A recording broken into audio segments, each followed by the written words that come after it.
the market roaring, and the economy growing. So is this really the time for more spending? Hi, everyone. I'm Brenda Butner. This is Bulls and Bears. The Dow closing above 18,000 for the first time ever this week as the economy posts its strongest growth in more than a decade. So what's the White House reported plan of action for the new year? More spending on everything from universal pre-K to housing to energy to job training. But is throwing more tax dollars at this kind of stuff necessary? We'll ask the Bulls and Bears this week. Gary B. Smith, Tracy Burns, Jonas Max Ferris, John Layfield, along with David Mercer. Welcome to everybody. So, John, keep the spending going to get the economy booming? Absolutely not. The answer to all politicians is let's spend more money. The debt pretty much doubled under President Bush. It's going to double again under President Obama. Now, if you're talking about education and job training, that's separate. When you start talking about things to spur the economy, look at the track record of this administration. You have cash for clunkers. You have home refis that all they did was dry up credit in banks. You have the stimulus for shovel-ready jobs that somehow never materialized. If you've been in the top 10%, you love this president. If you are a corporation, you love this president because corporate profits are an all-time high because of interest rates. But look at the other side. 50 million Americans are now in poverty. 47 million Americans are getting food stamps, up 13 million just since the president started. Black unemployment, youth unemployment has gone from 26% to 28%. We have a bifurcated economy right here, and spending more money is not going to get done what needs to be done, and that's we need to create jobs. Well, David, you say to do that, why put on the brakes instead to rev the engine of the economy? Why? I wouldn't go so far as rev the engine. You don't want inflation and so forth. But at the same time, why take your foot off the brake? And by the way, the budget has been passed, a $1.4 trillion budget, and that was a bipartisan budget that just passed. In addition, agreed, they're all terrible. If I might add, the deficit has gone from 1.4 or $2 trillion to now $500 million. But why spend more? $1 billion. And that's good because it's not the federal government that is totally and wholly attributed for the gains that we're seeing in the economy that you said at the outset of the show. And we've had private sector employment with 200,000 plus jobs a month. That compares to the Bush administration where they were averaging 20,000 jobs a month. So we want to keep things going and keep the course as it is to see this kind of growth, which comparable to Europe, Japan, China, and elsewhere is far behind us, relatively speaking. Okay. America's great. Let's keep it that way. Gary V, is keeping America great mean more government spending?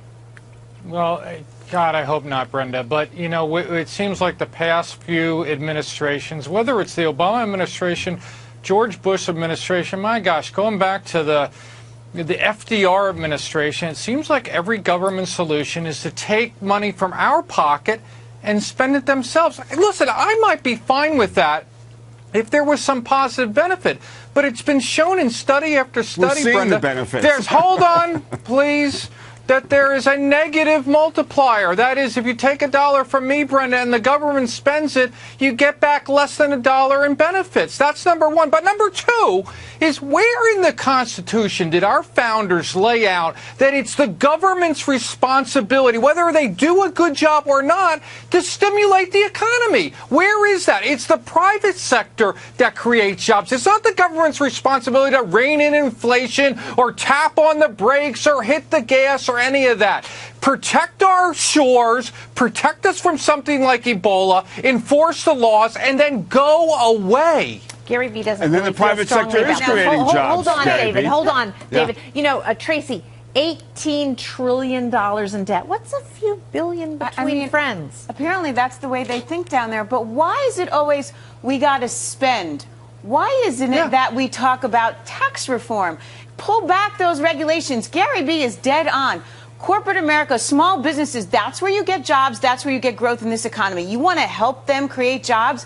Tax reform. Cut back on the regulations. These small businesses are being strangled by new rules and regs that they don't even know how to handle. Get the economy going. Get rid of all that nonsense. Step away. Gary's right. That is not what the government's supposed to do. Step away But Tracy, and let them. You have more jobs. You have more spending. No, we did. You have We the lost market so going many, to 18,000 points. David, Come how on. many did That's, we lose? That's the government you're not being even a part back to square and one player. yet. The government has made a mess of this. Oh, Get we are away. far beyond the Bush years. That's for sure, Tracy. Come on. You are not back to square It's a one carbon yet, copy David. of the Bush years. You look at this. Bush basically doubled the debt. Obama basically has doubled the debt. Bush had That low is interest not rates, true. would benefit the That top is- 1%.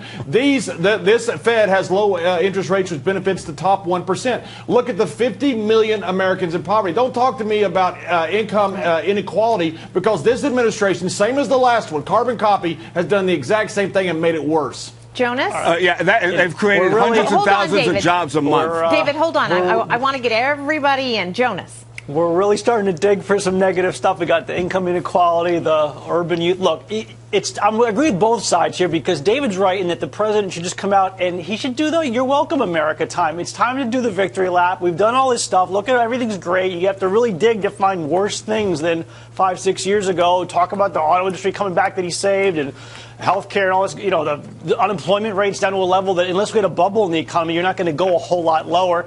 But that's why you don't need to continue spending. Save the spending plans for the next recession. We'll have one in a few years. We always do. That's when you want to put the foot on the gas. If you expect the economy to be much better than it is now, which is pretty good, that's a false expectation that will lead you to keep interest rates low too long, to spend more than you bring in with tax revenue.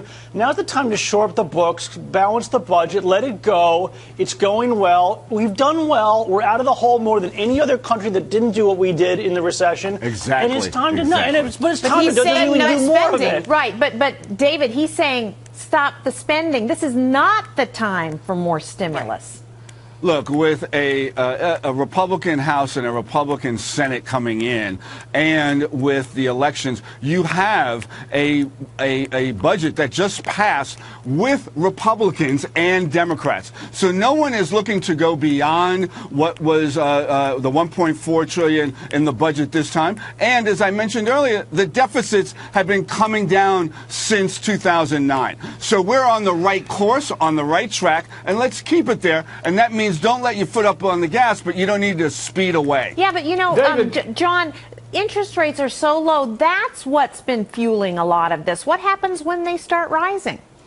Well, then when it starts rising, Janet Yellen just came out and said they're on pause right now. And David is under the impression that we're blaming one side or the other. We're not. We're blaming them all. Giving politicians credit for this stock market is like giving Fred Flintstone credit for inventing the cartoon. The reason the stock market is at a high right now is because of low interest rate. It has nothing to do with the underlying fundamentals of the economy. The economy right now is starting to do better, but that has to do more with the energy that's going on in this country. With low energy prices, you have better manufacturing, low electricity costs, and you're creating jobs through that. That has nothing to do with anybody in Washington, But, D.C. John, Okay, you can't I'm sorry, say that David. when we're here. David, I'm sorry, yeah. we have to pay for our bills, Sure. so we got to go to commercial. Thanks, guys.